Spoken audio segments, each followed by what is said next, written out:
Gordon always pulled the big express. He was proud of being the only engine strong enough to do so. It was full of important people, like Sir Topham Hatt, and Gordon was seeing how fast he could go. Hurry, hurry, hurry, he said. Tickety-tock, tickety-tock, tickety-tock, said the coaches. In a minute, Gordon would see the tunnel where Henry stood bricked up and lonely. Oh dear, thought Henry, why did I worry about rain spoiling my lovely coat of paint? I'd like to come out of the tunnel. But Henry didn't know how to ask. I'm going to poop at Henry, said Gordon. He was almost there when... And there was proud Gordon going slower and slower in a cloud of steam. His driver stopped the train.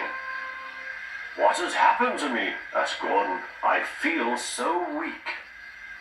You've burst your safety valve, said the driver. You can't pull the train anymore. Oh dear, said Gordon. We were going so nicely too. And look, there's Henry laughing at me. Everyone came to see Gordon. Huh, said Sir Topham Hatt.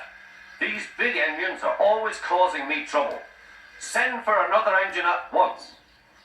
While the conductor went to find one, they uncoupled Gordon, who had enough puff to slink onto the siding out of the way.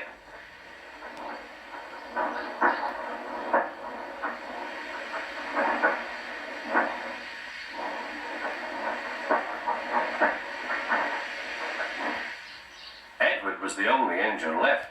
I'll come and try, he said.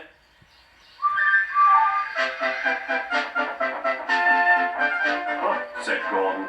That's no use. Edward can't push the train.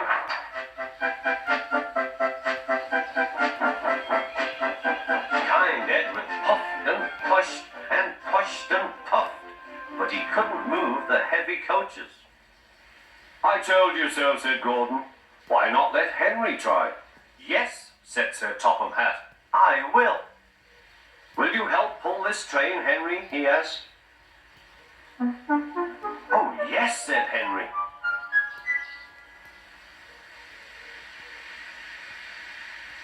When Henry had got up steam, he puffed out. He was dirty and covered with cobwebs. Oh, I am stiff, he groaned. Have a run to ease your joints and find the turntable, said Sir Topham Hatt.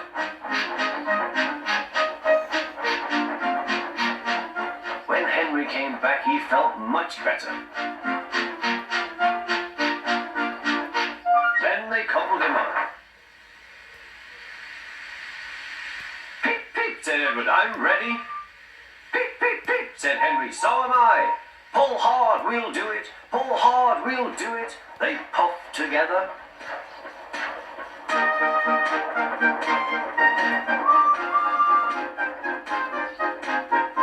We've done it together, said Edward and Henry.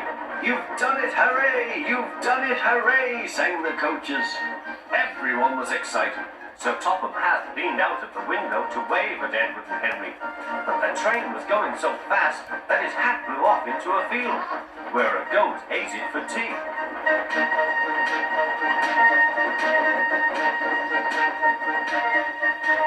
They never stopped till they came to the station at the end of the line.